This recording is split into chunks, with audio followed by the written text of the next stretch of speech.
It's hard to deny that foldables can be quite gimmicky. Though beyond the party tricks, I personally find them to be full of character and functionality, especially as someone that loves quirky tech. That being said, I was able to fly out to New York City to get an early first look at the brand new Galaxy Z Flip 6 and Z Fold 6 before Samsung unpacked to find out just how much has changed. Let's jump right in. If we're to go by looks alone, the updated Z Flip and Z Fold for 2024 should look very familiar to you if you've also seen last year's models. However, under the surface, there are some subtle changes here. For example, the aluminum frame now has a matte finish for all models. Compared to the gloss from last generation, it'll resist fingerprints and scratches better to help maintain a clean look. Plus, the new texture also feels pretty nice in the hands as well. The Z Fold takes on a more squared off look, just like the S24 Ultra, buying users a wee bit more usable screen real estate, especially in the corners. And while the Z Flip more or less has the same silhouette as last time, I do like that they've color matched the bezel around the camera lenses to the body. Since it is more or less the mainstream and hip of the two foldables from Samsung,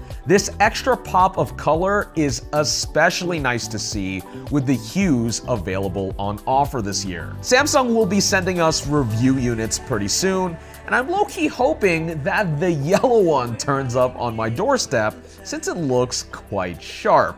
While we are on the topic of the Z Flip 6, trying it out for the first time, it's clear to me that Samsung is showing it a lot of love and attention this year. Apart from the yearly processor update to the Snapdragon 8 Gen 3, the Z Flip now gets 12 gigs of RAM standard and finally gets vapor chamber cooling for the first time, which Samsung says covers 50% more surface area than the one on the S23 Ultra. These gains should offer a shot in the arm in terms of sustained performance compared to the last generation Z Flip, and I'm especially looking forward to trying out some games on it. I don't want to hedge my bets too early, but this small and compact smartphone might low-key be a beast. Complementing this upgrade in performance is also a jump in battery capacity to 4,000 milliamp hours. This is a welcome change for this phone, which has always struggled to hold a long enough charge throughout the day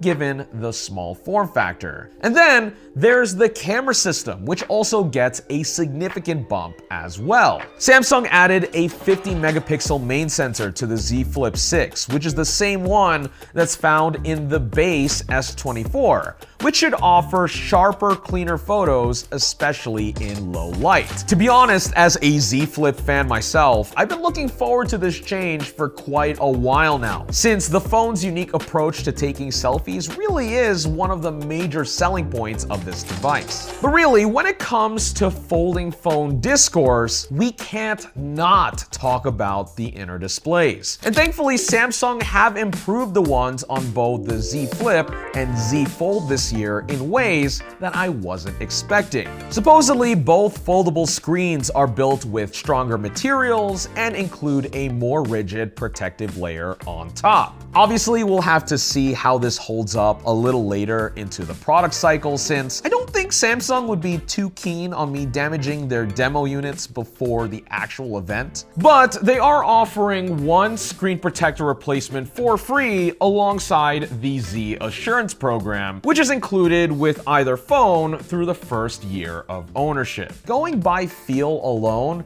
this generation absolutely has the company's best crease ever, which is to say, unless you're really looking around for it, it's practically flat. Using the OnePlus Open as my benchmark, which basically has no crease to it at all, by comparison, this year's foldables from Samsung might not be quite at that same level, but it's pretty damn close. Looking beyond the rigidity and design, both inner displays are rated to peak at 2600 nits of brightness outdoors, which matches the screens on the S24 lineup And it's also said that this extends to the outer display on the Z Fold 6 as well. Though sadly, if you were hoping to see this on the flex window for the Z Flip, sadly, that one stays as is from last generation. So far, I've touched on both the physical design and hardware for the Z Flip and Z Fold 6. But in terms of the software, just as they have with the S24,